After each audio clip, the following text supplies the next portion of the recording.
Hello guys, ഇന്ന് റേഷനരി വെച്ചിട്ടുള്ള ഒരു പായസമാണ് കേട്ടോ ഉണ്ടാക്കാൻ പോകുന്നത്. അപ്പോൾ ഈ റേഷനരി വെച്ചിട്ടുണ്ടാക്കുമ്പോഴത്തേക്കും നമ്മൾ ഈ പായസത്തിൽ പ്രത്യേകിച്ച് അണ്ടിപ്പരിപ്പോ മുന്തിരിയോ ഒന്നും ചേർക്കുന്നില്ല. അപ്പം സിമ്പിളായിട്ട് പെട്ടെന്ന് തന്നെ തയ്യാറാക്കാൻ വേണ്ടിയിട്ട് ഉണ്ടാക്കുന്നതാണ്. അപ്പോൾ അതിനായിട്ട് ആദ്യം ഞാൻ റേഷനരിയൊക്കെ ഒന്ന് കഴുകി എടുത്തിട്ടുണ്ടായിരുന്നു. പിന്നെ കുറച്ച് ശർക്കര എടുത്തിട്ടുണ്ട്, അതൊന്ന് തിളപ്പിക്കാനായിട്ട് വെച്ചു. പിന്നെ പാലും കൂടെ എടുത്ത് വെച്ചിട്ടുണ്ട്. അപ്പോൾ സാധാരണ പശുവിൻ പാലാണ് എടുത്ത് വെച്ചിരിക്കുന്നത്. പിന്നെ നമ്മൾ കുക്കറിലേക്ക് അരി കഴുകിയിട്ടിട്ട് കുറച്ച് ഉപ്പും കൂടി ഇട്ടിട്ടൊന്ന് വേകാനായിട്ട് വെച്ചിട്ടുണ്ട്.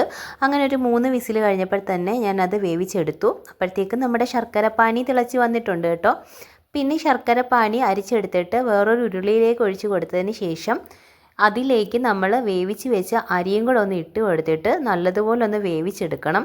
അപ്പോൾ അത് വെന്ത് നല്ല തിളച്ച് വരുമ്പോഴത്തേക്കും അതിലേക്ക് നമ്മൾ നേരത്തെ മാറ്റി വെച്ചിരിക്കുന്ന പാലുണ്ടല്ലോ, അപ്പോൾ ആ പാലും കൂടെ ചേർത്തിട്ട് നന്നായിട്ടൊന്ന് മിക്സ് ചെയ്ത് കൊടുക്കുക. പിന്നെ ലാസ്റ്റായിട്ട് ഞാനിവിടെ കുറച്ച് നെയ്യും കൂടാണ് ചേർത്ത് കൊടുക്കുന്നത്. നമ്മളിവിടെ അണ്ടിപ്പരിപ്പ് മുന്തിരിയൊന്നും ചേർക്കാത്തത് കൊണ്ട് നെയ്യ് മാത്രമേ ചേർക്കുന്നുള്ളൂ. അപ്പോൾ ഇതും കൂടെ ചേർത്ത് കഴിഞ്ഞിട്ട് കുറച്ച് നേരവും കൂടെ ഒന്ന് തിളപ്പിച്ച് വറ്റിച്ചെടുത്താൽ നമ്മുടെ നല്ല കുറുകിയായിട്ടുള്ള നല്ല റേഷനരി പായസം ഇവിടെ റെഡി ആയിട്ടുണ്ട്. അപ്പോൾ കുട്ടീസിനൊക്കെ പെട്ടെന്ന് പായസം വേണമെന്ന് വെച്ച് കഴിഞ്ഞാൽ ഇങ്ങനെ ഒന്ന് ഉണ്ടാക്കി കൊടുത്ത് നോക്കുക കേട്ടോ. കുട്ടീസിനൊക്കെ ഒരുപാട് ഇഷ്ടപ്പെടും. അപ്പോൾ ഇന്നത്തെ വീഡിയോ ഇഷ്ടമായെങ്കിൽ ഒന്ന് ലൈക്ക് ചെയ്യാനും സബ്സ്ക്രൈബ് ചെയ്യാനും സപ്പോർട്ട് ചെയ്യാനും മറക്കല്ലേ. ടാറ്റാ.